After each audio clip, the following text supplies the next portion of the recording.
Je m'appelle Léa, je suis transsexuelle. J'ai fait ma transition et modifié mon état civil. Même si mon acte de naissance était modifié, mes papiers d'identité ne l'étaient pas encore. Et du coup, mon opérateur a refusé d'ouvrir une ligne téléphonique à mon nouveau nom, car ce n'était pas celui qui figurait sur mes papiers d'identité. Je m'appelle Jérémy, j'ai 26 ans. J'ai été incarcéré en maison d'arrêt, dans une cellule au 2e étage, alors que je n'avais plus l'usage de ma jambe gauche. Je ne pouvais donc ni aller en promenade, ni me doucher régulièrement. Le médecin du centre a averti l'administration, mais rien n'a été fait. Je m'appelle Manon, j'ai été embauchée par une entreprise de formation en période d'essai. Je suis tombée enceinte, j'ai donc informé par lettre recommandée mon employeur de cela. Il m'a convoquée quelques jours plus tard et a mis fin à ma période d'essai comme par hasard. Pour tous ces gens-là, que la loi ne protège pas, ou peu, une entité existe, le Défenseur des droits. Créé en 2008 et institué par Dominique Baudis, c'est aujourd'hui plus de 500 bénévoles qui œuvrent chaque jour comme délégués du Défenseur des droits. Ou devrais-je dire de la Défenseur des droits, car c'est Claire Hédon qui dirige cette entité indépendante de l'État. Bon, pour vous expliquer rapidement les statuts, c'est un peu comme la CNIL pour les données personnelles, ou Adopi pour les droits d'auteur sur Internet. Mais ici, c'est une administration qui sert directement le citoyen ou la citoyenne. Qu'est devenue aujourd'hui cette institution ? Nous sommes partis à la rencontre de celles et ceux qui la font vivre. Un reportage signé Pijabouille et Zélie Pocher. C'est une autorité administrative indépendante qui a un champ de compétences particulièrement large. L'aide aux particuliers qui rencontrent des difficultés dans leurs relations avec les administrations, la lutte contre les discriminations, mais aussi la promotion de l'égalité. On essaye d'être constructif. C'est également la défense et la promotion des droits de l'enfant.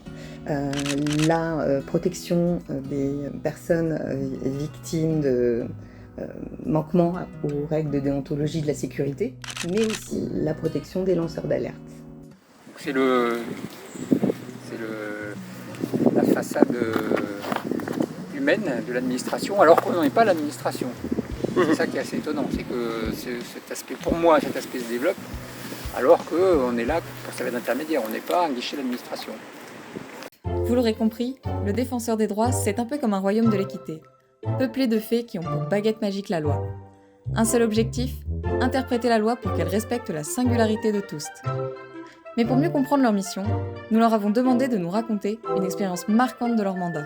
J'ai à l'esprit le cas d'une jeune Marocaine qui avait fini ses études, qui avait commencé à travailler comme ingénieure dans le génie civil, ce qui est déjà assez exceptionnel, une fille étrangère, d'origine étrangère, et qui avait besoin de se permis de conduire pour pouvoir poursuivre ce travail.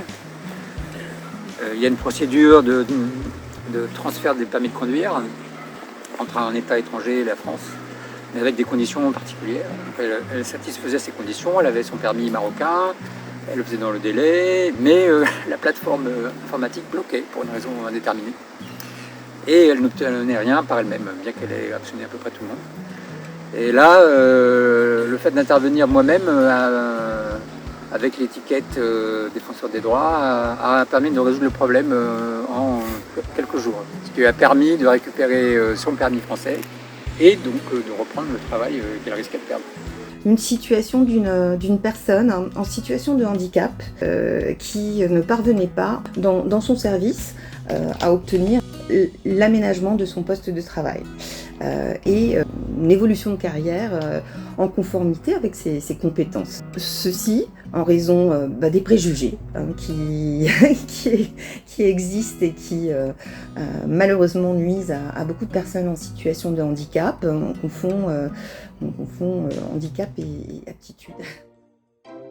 Nous avons retenu de ce documentaire un problème majeur souligné par les bénévoles, le manque de visibilité. Les délégués sont le relais du Défenseur des droits. Vous pouvez être les éclaireurs et éclaireuses sur le terrain. Si vous aussi, l'œuvre de Dominique Baudis vous a touché, alors n'hésitez pas à en parler autour de vous. Qui sait, vous pourriez être le coup de baguette magique qu'il manquait ?